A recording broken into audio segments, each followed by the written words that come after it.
ایک دفعہ حضرت فاطمہ نے سونے کا لاکڑ پہنا تھا اور حضرت امام حسن اور حسین کو چاندی کے کنگن پہنائے تھے.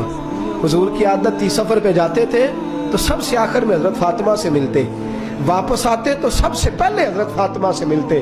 میرے حبیب واپس آئے، حضرت فاطمہ کے دروازے پہ قدم رکھا تو گلے میں لاکڑ دیکھا، شہزادوں کے پاس کنگن دیکھے، وہیں سے قدم پیچھے ہٹا لیا. وہیں سے میرے رسول نے قدم پیچھے. حضرت فاطمہ ہچکیاں لے کے رونے لگی. حضرت علی گھر آئے تو کہا فاطمہ کیا ہوا؟ کہا علی پتہ کوئی نہیں، حضور آئے ہیں تو لوٹ گئے ہیں، میں بڑی پریشان ہوں، پتہ کرو.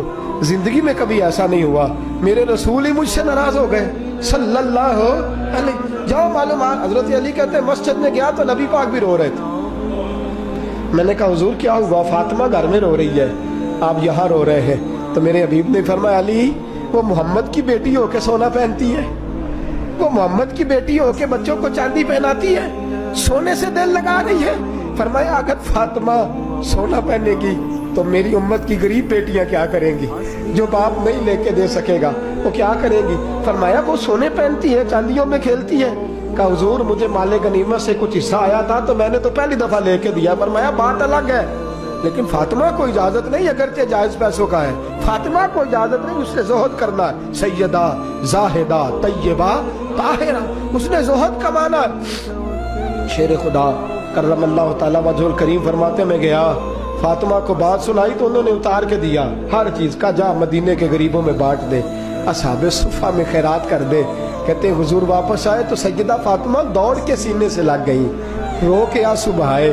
محبوب نے فرمایا فاطمہ میں دنیا میں مسافر بن کے آیا ہوں، مسافروں کی طرح وقت گزاروں گا، تجھے اجازت نہیں دنیا کے مال و دولت سونا چاندی کو دیکھنے کی، تو نے زہد کے ساتھ وقت گزارنا ہے. یہ تربیت ہے میرے رسول پاک صلی اللہ علیہ وسلم. یہ جو درود و سلام ہے نا، دیکھیں نا انداز کیا ہے. ان اللہ و ملائکتہ یصلون علی النبی، اللہ بھی، اللہ کے فرشتے بھی نبی کریم پر درود بھیجتے ہیں.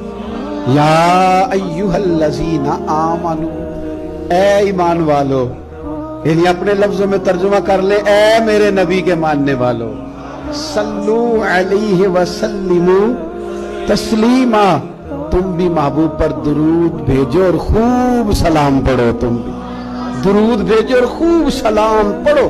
پھر ہمیں سکھایا نا ہمارے امام نے کہ کہنا ہے مصطفیٰ جان رحمت لاکھوں شم بزم ہدایت پہ لاکھوں سلام، جس کے گچھے سے لچھے جڑے نور کے، ان ستاروں کی نصرت پہ لاکھوں سلام. اور فرمانے لگے ان کی باتوں کی لذت پہ بے حد درود، ان کے خطبے کی ہیبت پہ لاکھوں سلام، اور جس سہانی گھڑی چمکا طیبہ کا چاند، اس دل افروز ساتھ پہ لاکھوں سلام. اور کہنے لگے میں سلام پڑھ رہا تھا تو فرشتے بھی میرے کان میں آ کے باتیں کرنے لگے. مجھ سے خدمت کے قدسی کہیں ہاں رضا، ہاں رضا، مصطفیٰ جان رحمت پہ لاکھوں سلام. مجھ سے خدمت کے قدسی کہے ہاں رضا، مصطفیٰ جان رحمت پہ